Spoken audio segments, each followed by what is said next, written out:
Solicitação aqui. E aí, Felipe? Fala, só tranquilo? Tudo bem, cara?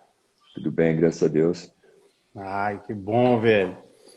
Galera, esse aí é um dos nossos representantes do Brasil na NBA, preparador físico do Denver.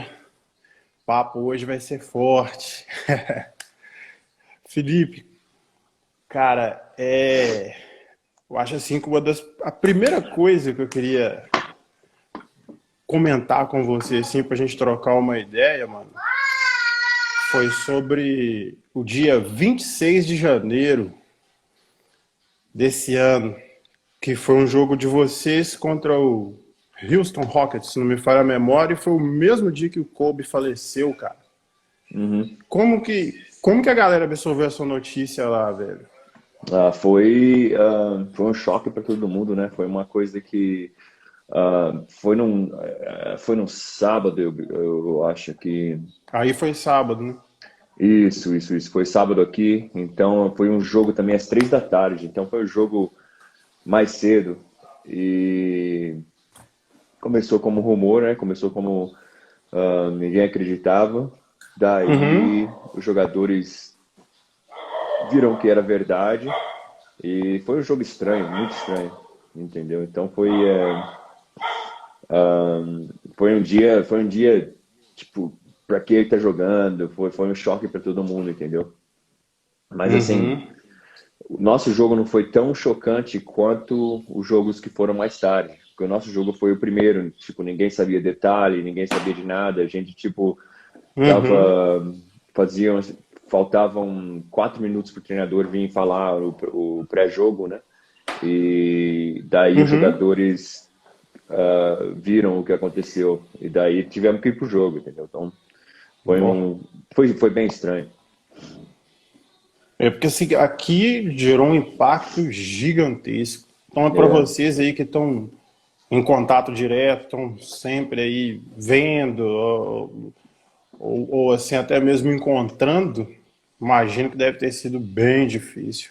é. Bem difícil. E o outro assunto, cara, é essa pandemia que apareceu aí, surpreendeu todo mundo. No dia da notícia que a NBA ia parar, vocês estavam jogando, não estavam? Isso, a gente estava jogando contra Dallas, em Dallas. E no terceiro quarto foi quando saiu notícia, tipo, os fãs falavam atrás do banco, eu recebi mensagem no meu relógio, e aquele dia também foi muito estranho, porque ninguém sabia o que ia acontecer, entendeu? Foi, foi um choque, né? Foi um choque para todo mundo, e no começo foi tipo, vai passar, isso aqui entendeu, tá parado, mas vai parar por uma semana, de boa, mas aí depois de agora, até agora, todo mundo tá em choque, né? Não sabe quando vai voltar, essas coisas.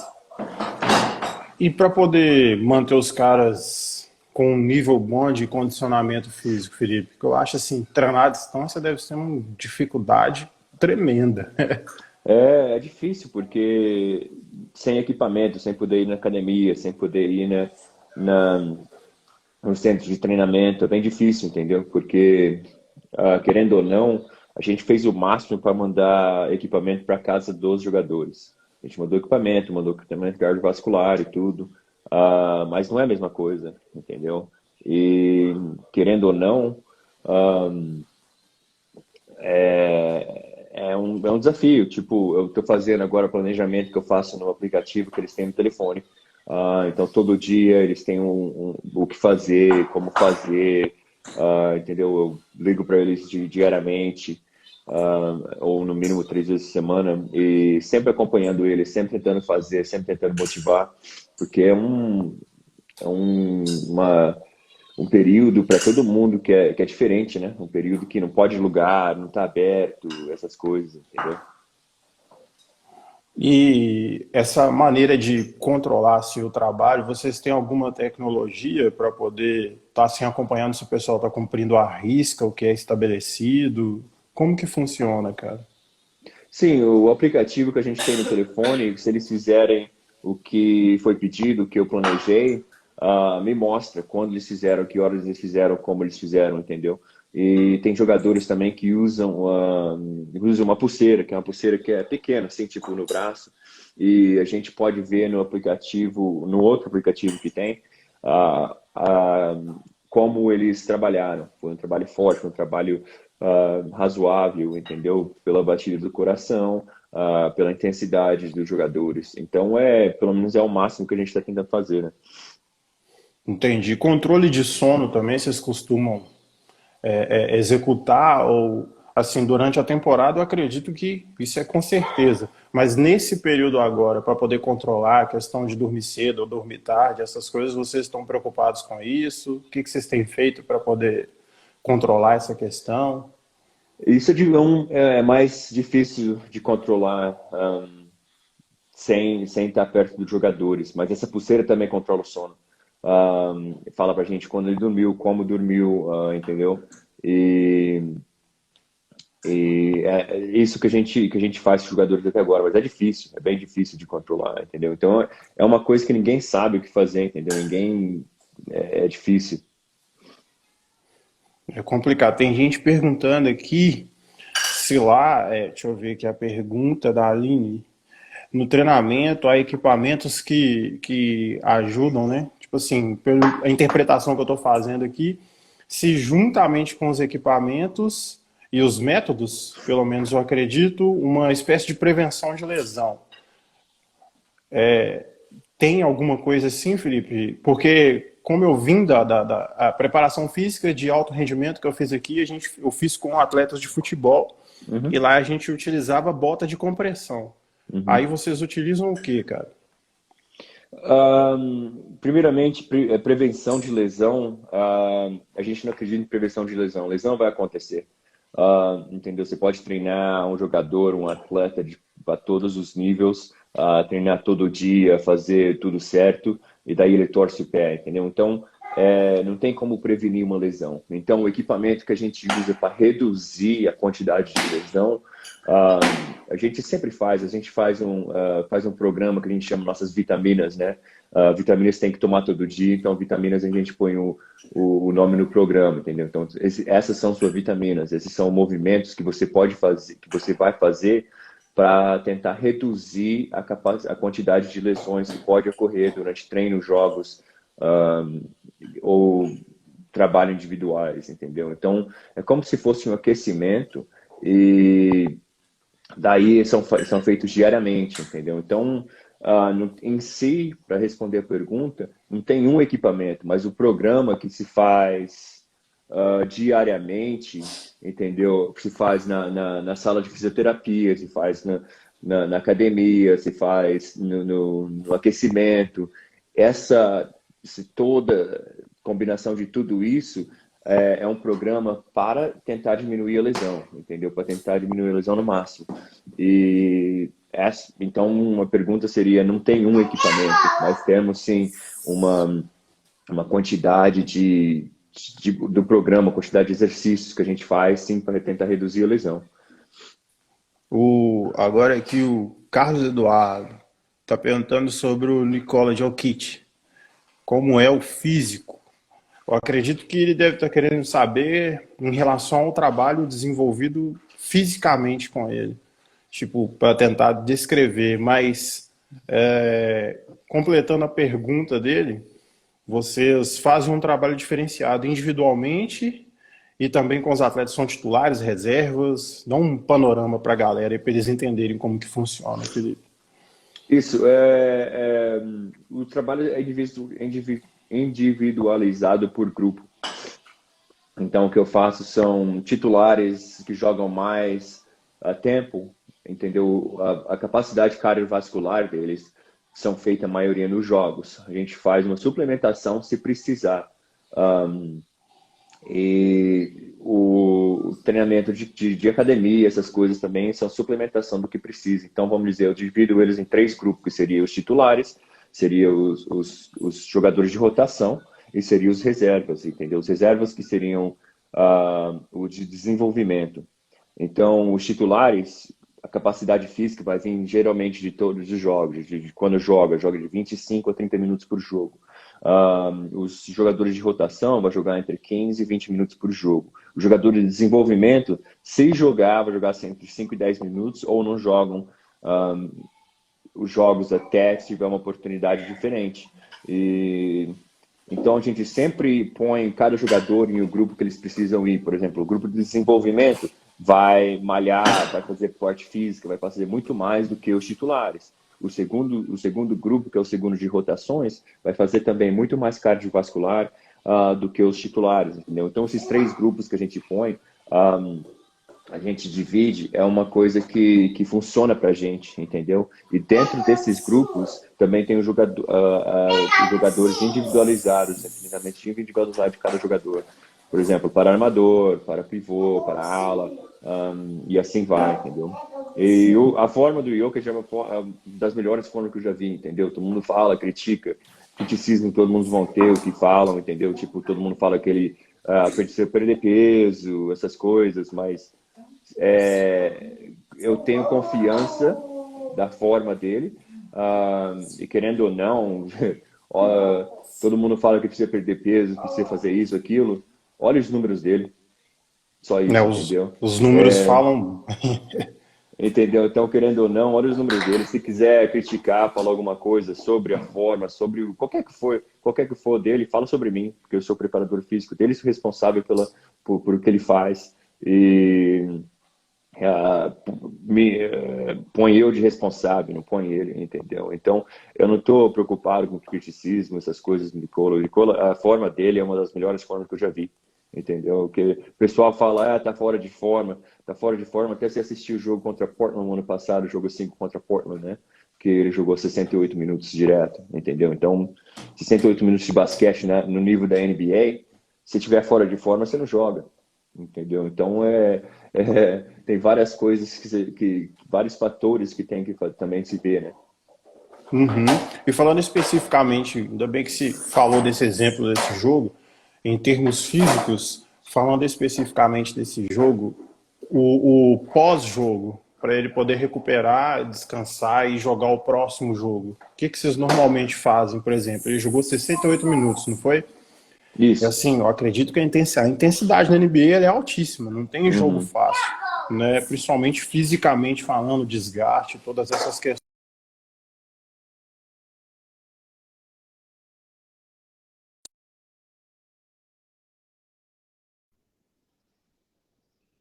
Deu um bizil aqui, mas voltou para. Você cortou. Mas aí, então, como que funciona essa questão do pós-jogo, cara? Principalmente no desgaste tão grande igual foi com ele.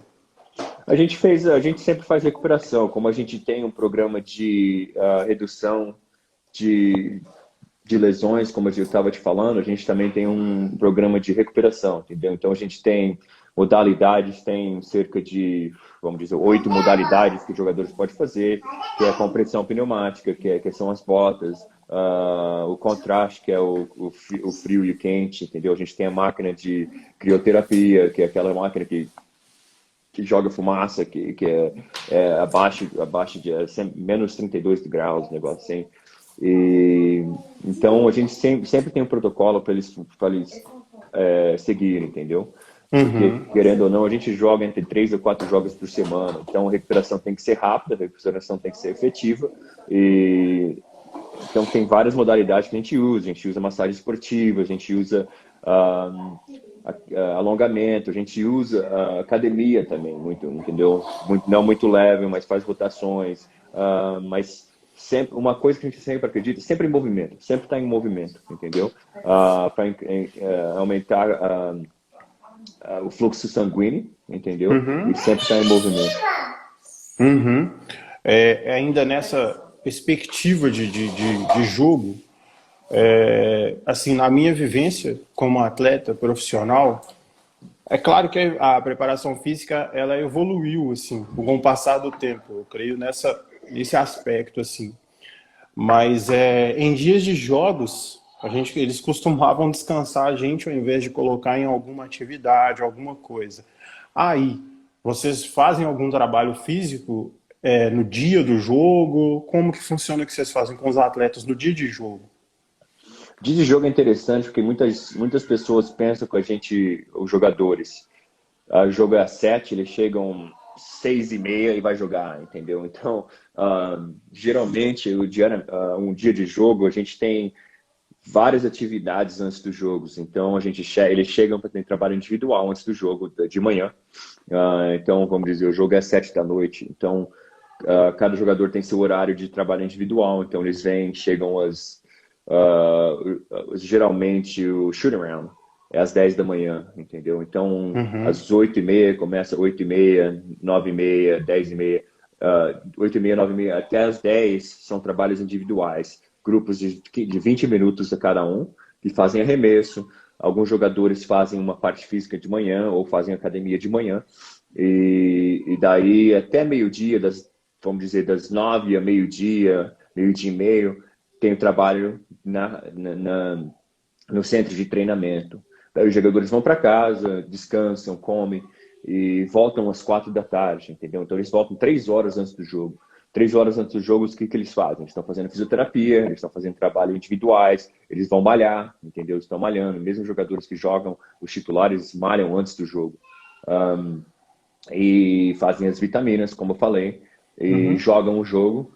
E depois de jogarem, eles fazem recuperação.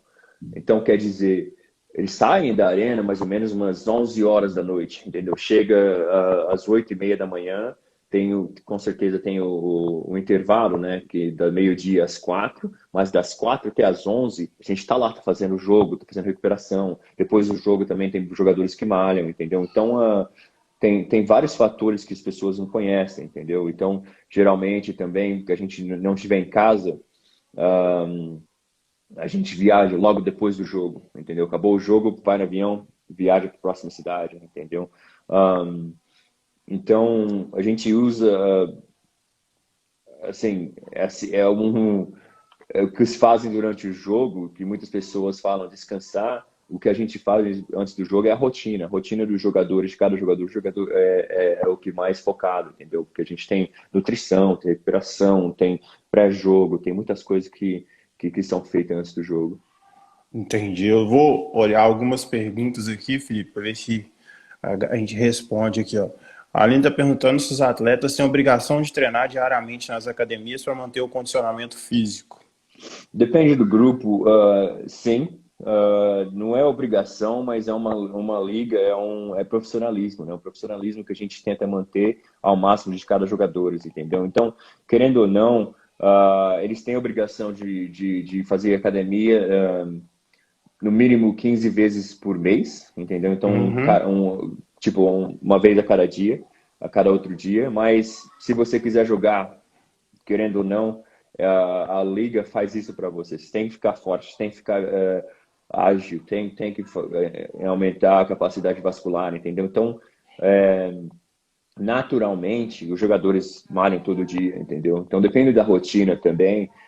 Eles não têm que fazer, mas sim, a maioria deles malham. E depende da rotina. Muitos jogadores, por exemplo, os jogadores titulares, a gente joga 3 a 4 jogos por semana, entendeu? Então, a gente tem um horário diferente para cada jogador, entendeu? Uhum.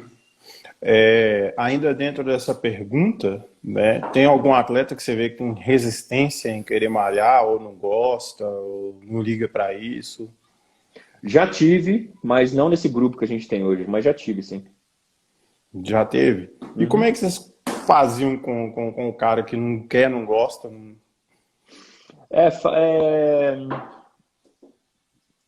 É, procurar diferentes formas diferentes de malhar, entendeu? Porque muitos jogadores chegam aqui, pensam que malhar, pensam que ir para academia é fisiculturismo, entendeu? E vai lá, vai malhar e mostrando para eles que não é assim, mostrando para eles que tipo, ei, um exemplo que eu uso para o jogador é o seguinte, na academia, entendeu? Eu falo assim, ó, aumentando sua capacidade física, aumentando sua força, aumentando isso, seu contrato hoje é de US$ 1 milhão. Se você ficar mais forte, ficar mais rápido, seu contrato pode ser de 10. Então, quer dizer, se você não malhar, você vai ganhar US$ 1 milhão por ano. Tá ótimo. Mas se você malhar e fizer essas coisas certinho, jogar bem, for profissional, você pode ganhar 10. Então, querendo ou não, eles não vão deixar 9 milhões na mesa, entendeu? Então, é uma coisa que se cuida de cada jogador, entendeu? O Lafayette, inclusive ele é até presidente de uma equipe de basquete aqui em Belo Horizonte. Um abraço pro Lafa aí. Ele está falando que há pelo menos 2 temporadas vimos que as lesões de jogadores de fratura da tíbia dizem que os treinos têm relação direta com esse tipo de lesão. Qual seria a sua opinião em relação a isso?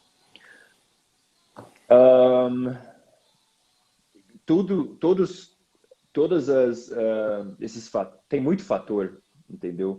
Então, o que quer dizer que foi a carga de treino, foi a carga disso, foi aquilo, é difícil de falar. Porque é dependente do jogador, dependente de onde o jogador vem. Sim, a carga de treino foi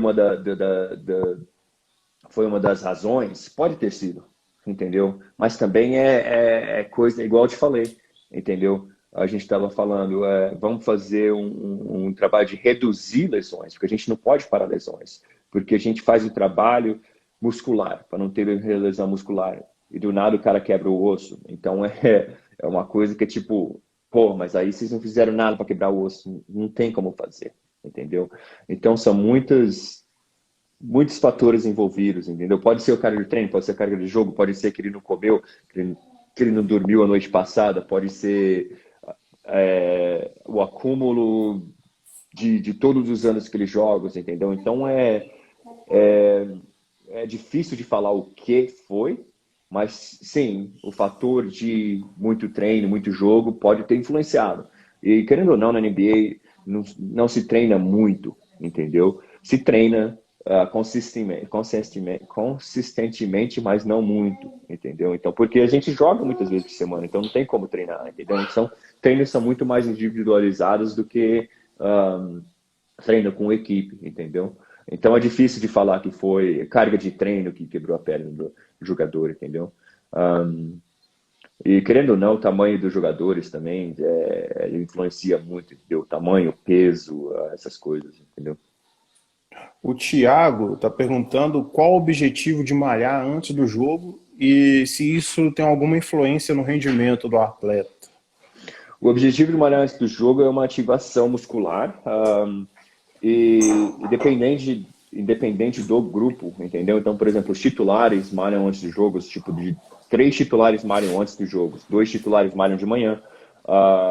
É a rotina dos jogadores. Então, quer dizer, eu não vou fazer um trabalho muito forte com os jogadores.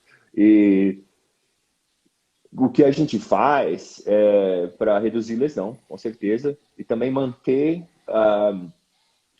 o condicionamento muscular de cada jogador, entendeu? Então, não vai atrapalhar no jogo, entendeu? Depende do que fazer, como fazer, não vai atrapalhar no jogo, entendeu? Então, como preparador físico, eu tenho o objetivo de colocar, de pôr um treino que sempre pergunto por quê, qual que é o objetivo desse treino. O objetivo não é de ganhar força antes do jogo.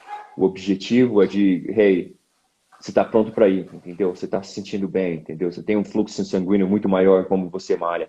Então, é mais para fluxo sanguíneo, mas é mais para manutenção da capacidade muscular, manutenção da capacidade muscular, entendeu?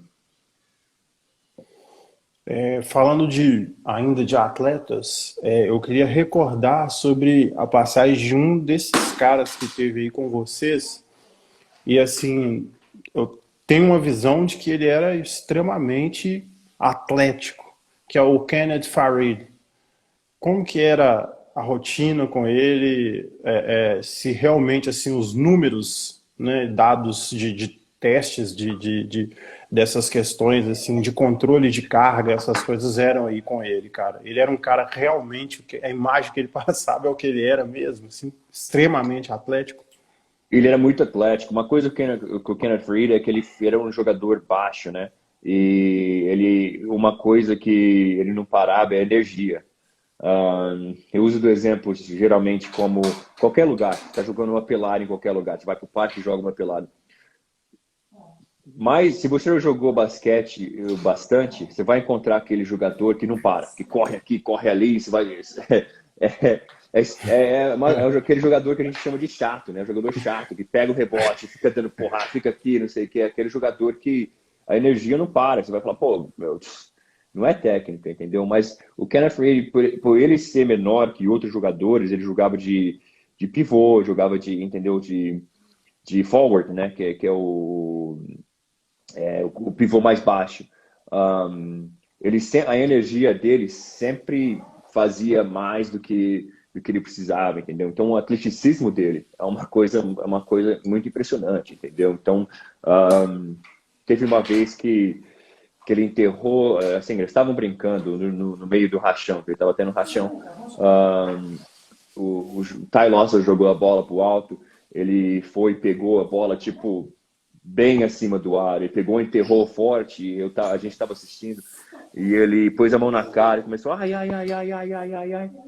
Aí eu falei, pô, o que que foi? Eu tava perto, fui ver ele, fui ver, o que que foi? Ele falou, pô, bati meu olho. Eu falei, pô, bateu o olho? Ele bateu o olho no ar, entendeu? Então, Que isso? brincando, entendeu? Então, umas coisas que, assim, não só ele, mas em geral na NBA, o atleticismo é muito grande, entendeu? Mas, para responder a pergunta, o trabalho dele era focado para ele, entendeu? Focado para ele, porque muitas coisas que a ciência mostra, ele era diferente. Por exemplo, você vai fazer o Functional Movement Screen, que é o movimento funcional, os testes, ele fazia o agachamento dele primeiro era muito mal, muito ruim, entendeu? Mas ele pulava, entendeu? Fora do ginásio, entendeu? Então, uma coisa que a gente vai fazer, a gente vai corrigir a posição dele, o agachamento dele, ou a gente vai fazer ele mais forte para que ele não se machuque, entendeu? Um, mas ele era diferenciado, então a carga de treino dele, a carga de malhação dele era diferente dos outros, né? A gente treinava um pouquinho menos explosivo, porque ele já era explosivo, independente da fase, mas sempre mantendo ele forte, entendeu? Entendi. Você assinalou uma questão aí que eu queria até te perguntar, isso é uma dúvida minha, porque tem alguns preparadores que costumam utilizar, outros não. Aí vocês utilizam o Functional Movement Screen? Uma dos testes, sim. A gente faz uma bateria de 8 ou 9 testes por jogador pré-temporada.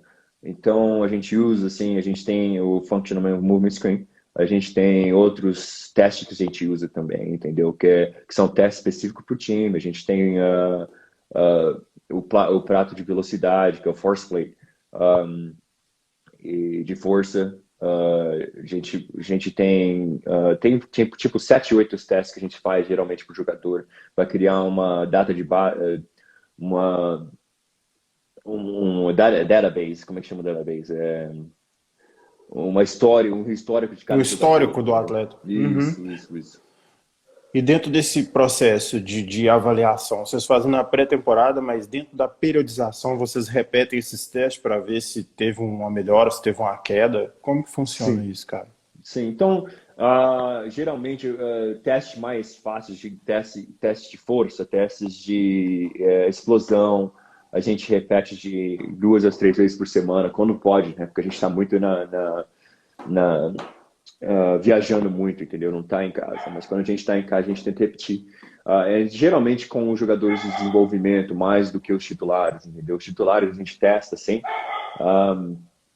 Mas a gente usa os resultados para ver diferentes resultados em cada jogador, entendeu? Entendo. Eu tenho um atleta que ele quebrou o pé, ficou um Uhum. tempo parado. O nome dele é Azaf. Talvez ele até esteja assistindo assim. E ele está muito preocupado em relação à queda do desempenho do salto vertical dele. Ele é um cara que se dedica bastante para a parte física e todas essas coisas. Pediu para te perguntar sobre o Uhum. desenvolvimento de trabalho de salto vertical. Se vocês fazem esse tipo de trabalho com os atletas, vocês fazem meio que um trabalho só de manutenção ou de busca de melhoria? Como que funciona? Se tem um período específico para isso? Sim, a gente tem um período específico de pré-temporada que é não só para ver, é para explosão, geralmente de explosão do corpo inteiro, entendeu? Então a gente tem que trabalhar um pouco na biomecânica, de como pular, de como ser mais eficiente no pulo, entendeu? Então, igual um estudo que saiu semana passada dos jogadores da NBA, que saiu que os jogadores titulares, jogadores All-Star, que é o nível de All-Star, eles são mais eficientes na quadra do que os jogadores que não são All-Star. Entendeu? Então, quer dizer, a eficiência do pulo, do salto, a eficiência de corrida, todos esses fatores são treinados pela gente para a pré-temporada. E durante a temporada é só manutenção. Manutenção do salto, manutenção de como pular, de como parar, de como mudar de direção, entendeu? Como a gente pode fazer o jogador mais eficiente. Então, sim, a gente tem um trabalho que a gente faz com o jogador, entendeu? Então, a preocupação dele, entendeu? Vai ser um negócio, vai ser uma coisa diferente. Você vai vai ter que treinar diferente, vai ter que treinar mais específico. Entendeu? Então, é uma coisa que vai demorar, entendeu? Então, não vai ser uma coisa que, com certeza, aí quebrou o pé, depende da fratura, para recalcificação do osso vai ser no mínimo vai ser de 8 a 12 semanas. Depois das 12 semanas vai começar a andar, vai fazer o impacto, entendeu? Então, a adaptação da onde ele quiser voltar para jogar vai demorar, entendeu? Mas tem trabalhos que você pode fazer que pode ajudar a voltar mais rápido, entendeu? Então, o que eu aconselharia para ele seria tenha paciência, primeiramente.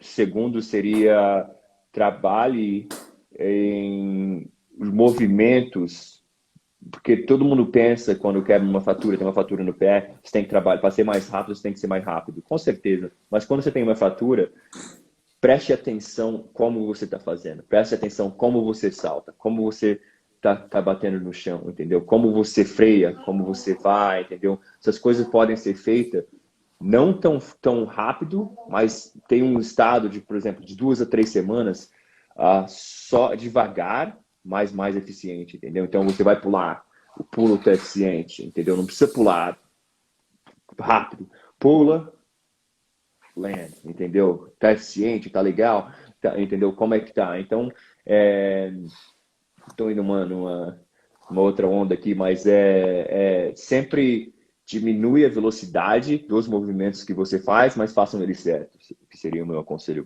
para ele, entendeu? Cara, até um amigo meu aqui, o Thiago Cardoso. Ele foi atleta e está perguntando qual o biotipo de atletas que a NBA busca e quando um atleta chega na liga, quais são os maiores déficits, né, para ser analisado no jogador para ele chegar e ter um bom desempenho na liga. É difícil falar o biotipo certo de jogador, porque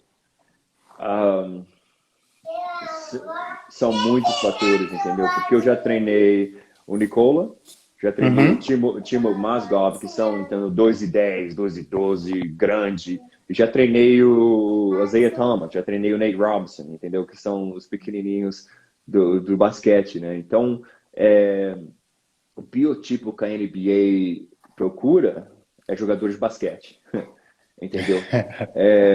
Tipo, eles fazem muito scouting, sabem muito do jogador, como joga, a capacidade do jogador, entendeu? Então, sim, eles querem um jogador com uma envergadura longa, entendeu? Uma coisa que eles olham muito na NBA, que muita gente não sabe, é o tamanho da mão. O tamanho da mão reflete, historicamente, como o jogador quando o jogador vai ser, entendeu? Então, por exemplo, você viu o Kawhi Leonard. A mão do cara é coisa de louco, uma coisa gigante. Você viu o Michael Jordan, entendeu? Você viu os lances dele que ele pega, ficava fintando com uma mão, entendeu? Que na NBA parece que é norma, entendeu? Então, umas coisas que ele vão assim, envergadura, altura, peso corporal, e o tamanho da mão, entendeu? Então, isso são umas coisas que são muito vistos no draft da NBA, entendeu? No pre-draft.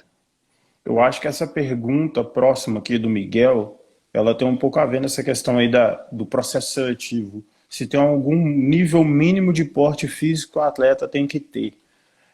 Complementando a pergunta dele, tem alguns atletas, eu acho que no período da época do draft, alguma coisa, vocês fazem alguns testes, ele faz alguns testes nas equipes, vocês avaliam algumas coisas, algumas questões, se esse cara não estiver dentro do parâmetro mínimo, assim, de rendimento, ele já é dispensado. Isso assim, só para tentar complementar a pergunta do Miguel.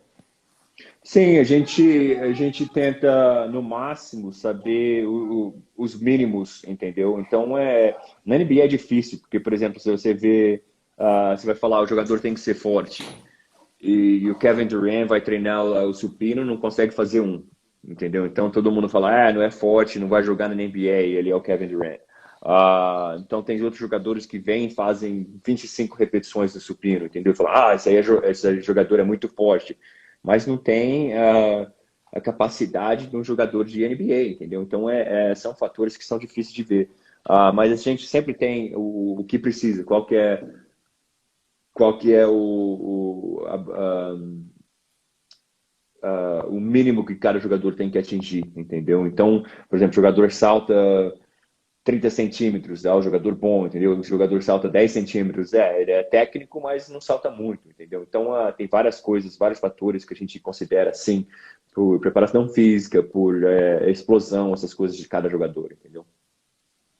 É que o Bruno está perguntando, alongamento, realizar em horário longe de treino de quadra ou é realmente necessário? Eu acho que ele está querendo saber se o alongamento ele é algo necessário mesmo para ser feito ou se vocês deixam em aberto.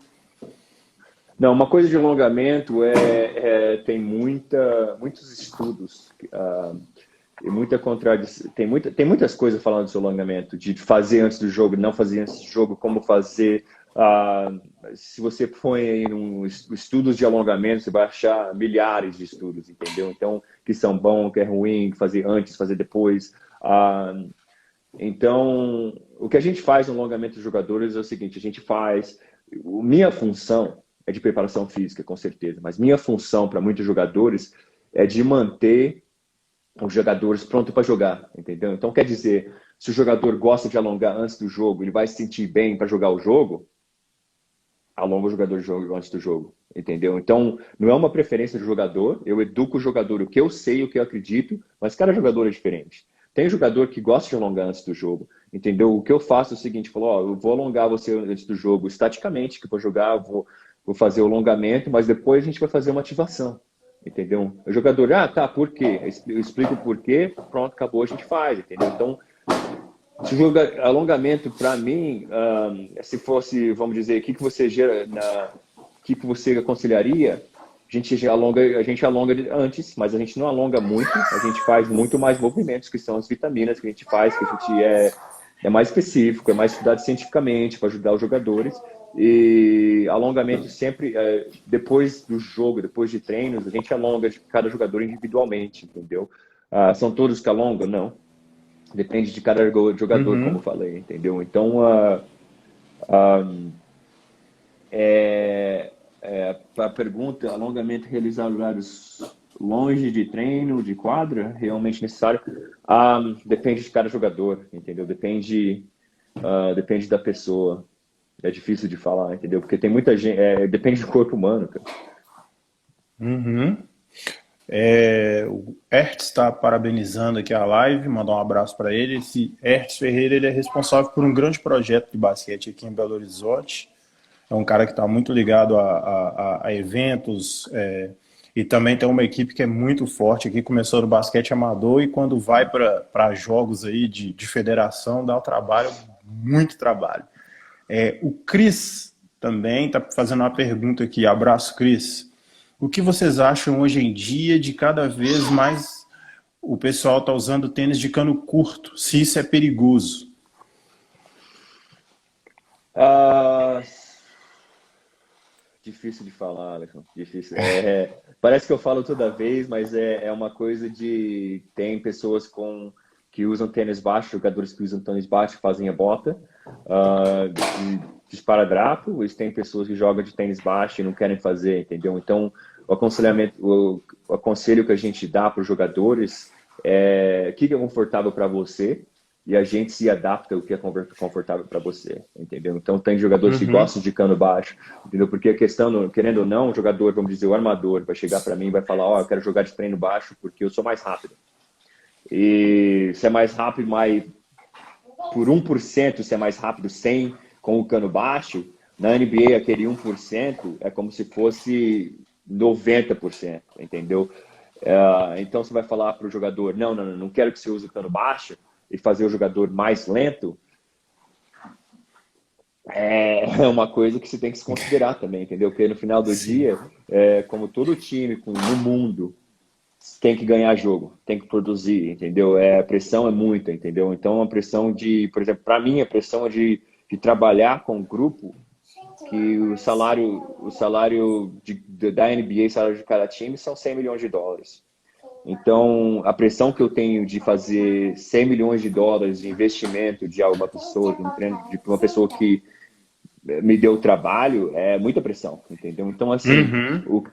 geralmente para o jogador, assim, o que você gosta de fazer, a gente tenta adaptar, a gente vai tentar reduzir a capacidade menos de lesões. Então, para responder a pergunta, eu gosto de tênis baixo para o jogador, não muito, mas já vi jogador com tênis alto com bota torcer o pé mais do que jogador com tênis baixo, entendeu? Uhum. Tiago fez outra pergunta. Quando o atleta chega até vocês na NBA, vocês buscam informações físicas para ver o histórico desse atleta em relação à lesão, né? Uhum. Ou chega até vocês para partir do zero?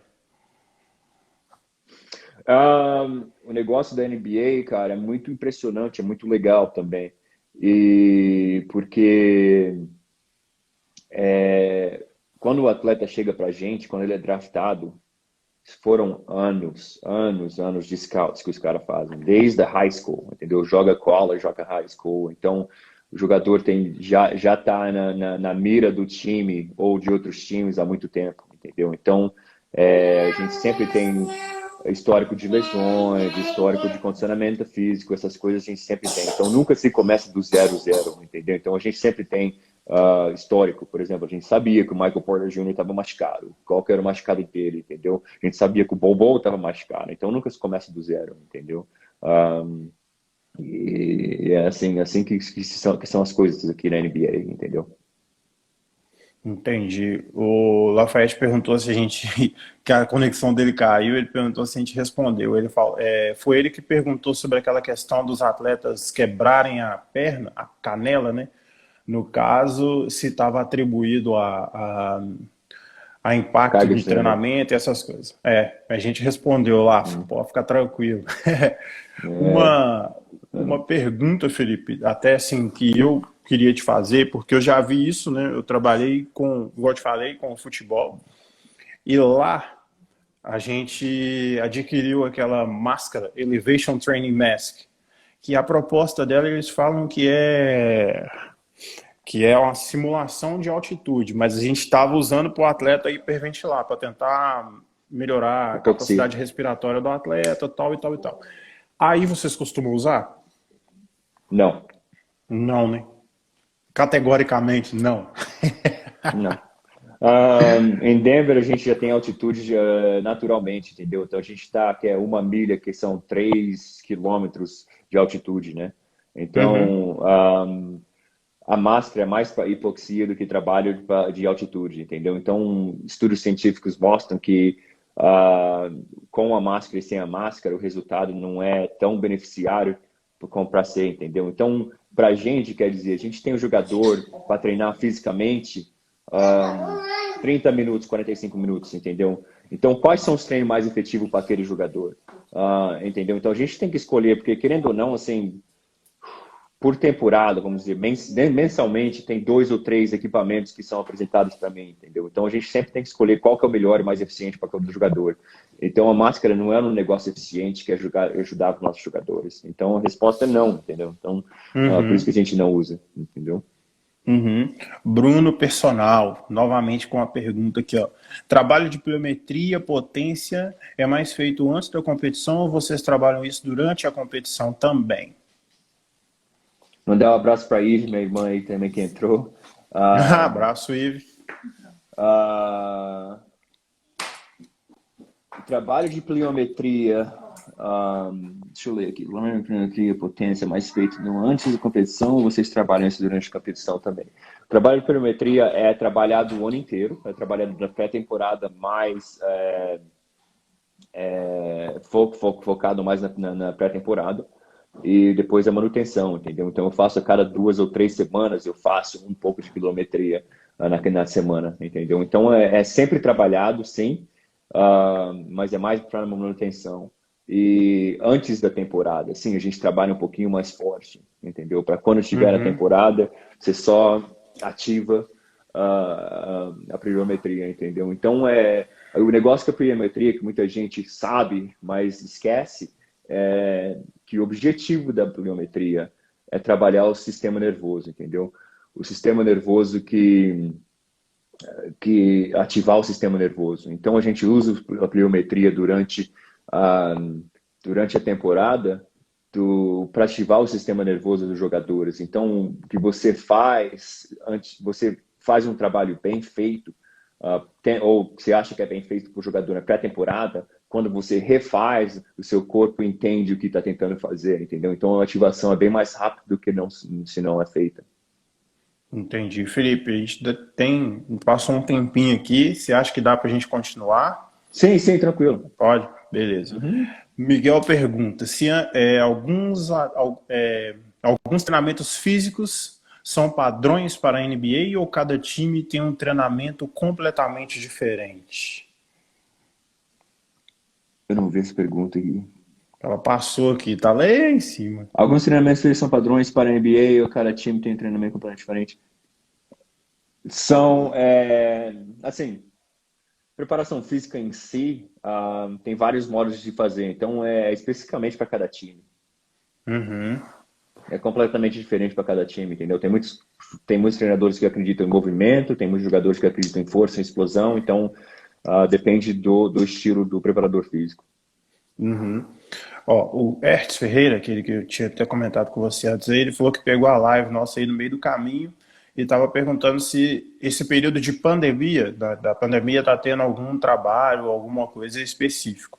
Então, assim, para a gente dar uma pincelada, assim, que a gente falou a Uhum. respeito disso, o Felipe já falou que está acompanhando os caras. Então, assim, eu queria juntar a pergunta dele, né, para a gente dar uma passada no que você já falou, e no quais são as expectativas do pós-pandemia. Se vocês vão requerer um período, né? Porque a melhor forma do atleta estar bem condicionado é jogando basquete. Uhum.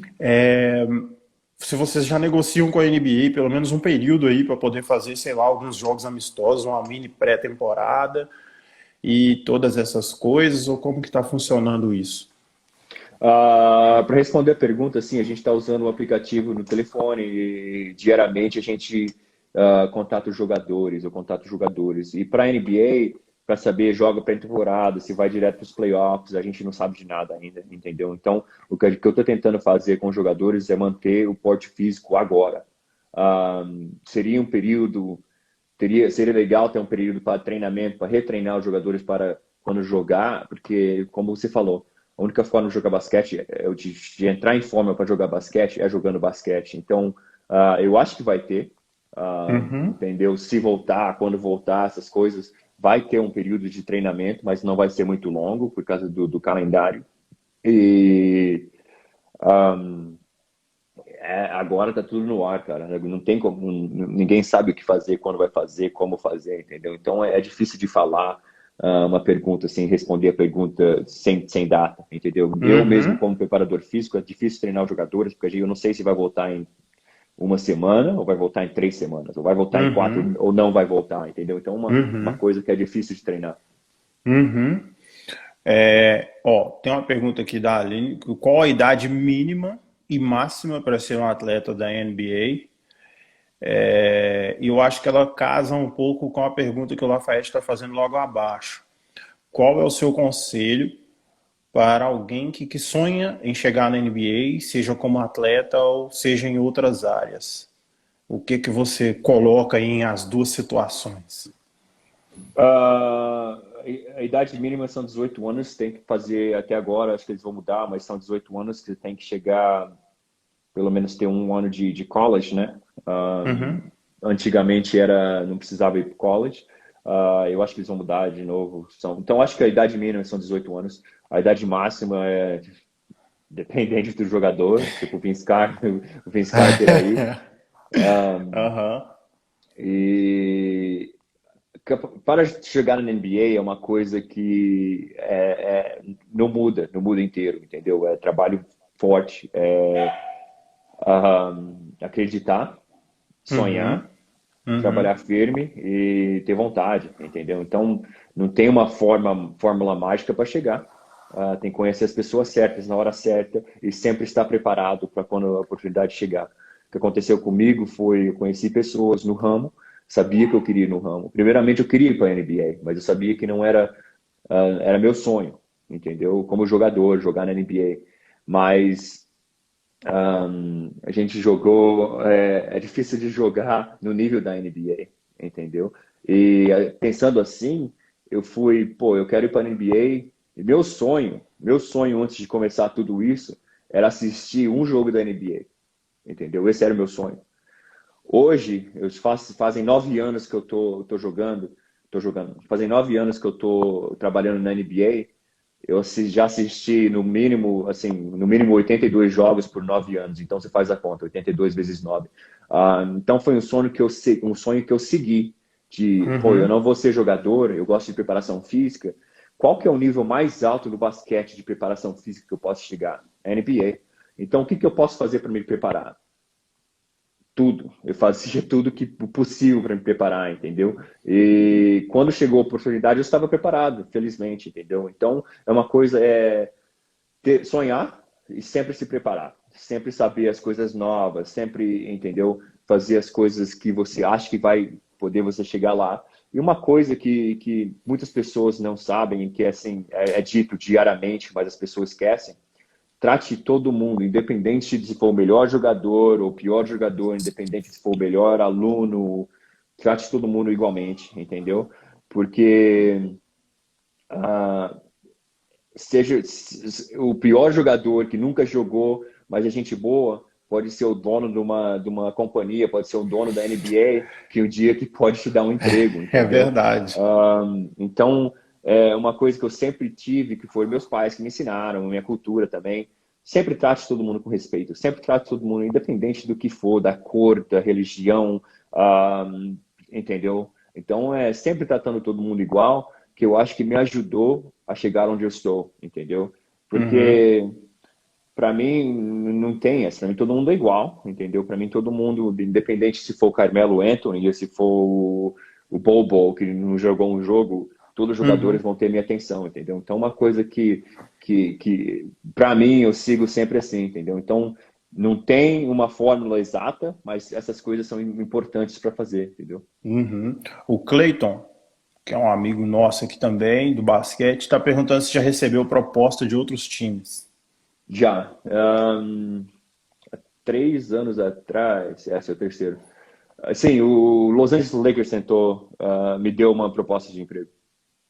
Lakers. Uhum. Saquei. Cara, eu vou trazer uma conversa nossa, de particular, que eu e você já conversamos, para poder esclarecer para a galera. Porque um dia a gente estava conversando, a gente estava conversando no WhatsApp, e você me falou que as 4 primeiras passadas eram importantíssimas para um jogador de basquete. Eu queria Uhum. só que você desse um panorama da importância disso, porque tem muita gente que joga basquete, que está buscando um trabalho de alto rendimento, está aqui assistindo a gente. Dá um toque para a galera sobre isso. As primeiras passadas é como se fosse um treinamento de atletismo, vamos dizer. Então, quer dizer, a explosão que a gente treina. A primeira passada é sempre a mais lenta, entendeu? A segunda passada é a adaptação do corpo para a terceira e a quarta ser a mais veloz, entendeu? Então, vamos dizer, você pega um rebote, você cai e você vai sair de explosão com a bola. Então, a importância das 3 primeiras passadas, entendeu? A quarta é mais manutenção. Das 3 primeiras passadas é muito importante de como você sair para a velocidade ser maior. 2, para economizar energia, entendeu? Mais energia eficientemente no chão que você põe, vai você mais veloz para a terceira, para a quarta, até você sair correndo para fazer a bandeja, entendeu? Então, essas coisas são coisas que tem que se treinar, entendeu? E tem que se treinar. E como treinar, tem várias maneiras de como treinar, mas são bem importantes, entendeu? Uhum. O pessoal da L5, que é uma empresa que trabalha com preparação física e também academia, está perguntando como funciona o planejamento da carga de treinamento quando a preparação física é mais forte e quando ela diminui. Ah, depende do jogo, depende do que a gente está, depende do se a gente está em casa, entendeu? Porque, vamos dizer, muitas vezes a gente vai para a estrada e fica uma semana, entendeu? Uma semana, vamos dizer, na semana a gente tem 6 jogos, então a gente vai Chicago, Nova York, LA, San Antonio, então tem várias. Planejamento é dependente de onde a gente está e dependente da quantidade de jogo. Bacana. Galera, eu vou falar para vocês que a gente tem pouquíssimo tempo aí. Aproveitem esse conteúdo de altíssima qualidade aí, porque nosso tempo está esgotando, hein? Mas mesmo as pessoas que têm pergunta que não foram respondidas também, me perguntam na plataforma aqui no Instagram também, que depois eu respondo essas coisas. Uhum. Ó, bacana. Ele tá no meu Instagram lá, galera. Depois eu publico mais coisas lá para poder vocês poderem segui-lo e perguntar para ele aí o que vocês tiverem dúvida. Além de perguntando se tem olheiro da NBA no Brasil. Você sabe disso, Felipe? Se tem? Tem. Tem? A gente tem, a gente tem scouts, né, que são olheiros em todos os países, em todos os lugares, entendeu? Então, por região. Então, sempre tem, entendeu? Então, é sempre, por exemplo, o jogador por potencial, o jogador olha a Liga Nacional, olha outras ligas, entendeu? Então, sempre tem, entendeu? Porque você vê mesmo jogadores que estão na NBA, como eles foram descobertos, entendeu? Então, sempre Uhum. tem olheiro. Uhum. Tá perguntando também qual que é a sua meta na NBA.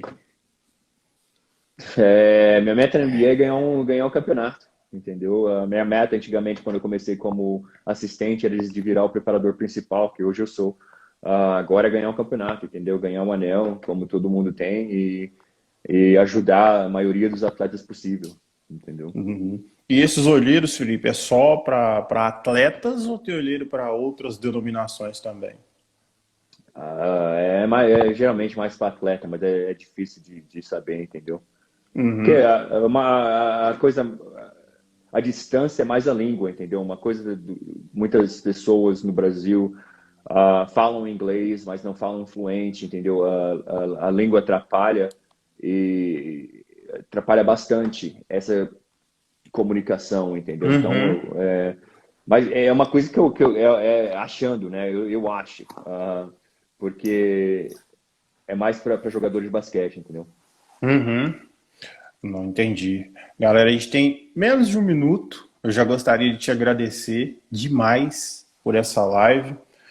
Que eu acho que aqui no Brasil a gente precisa de conteúdos de alta qualidade, o pessoal também poder entender, porque as pessoas que estão do lado de fora não conseguem ter dimensão do tipo de controle, da maneira minuciosa que é, e ter você falando para essa galera, eu acho que ajudou bastante, esclareceu muito, foi muito bacana você ter dado um testemunho seu aí também de como você chegou.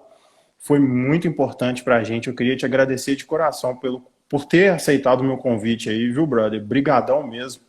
Queria que você também desse uma palavra final pra galera aí.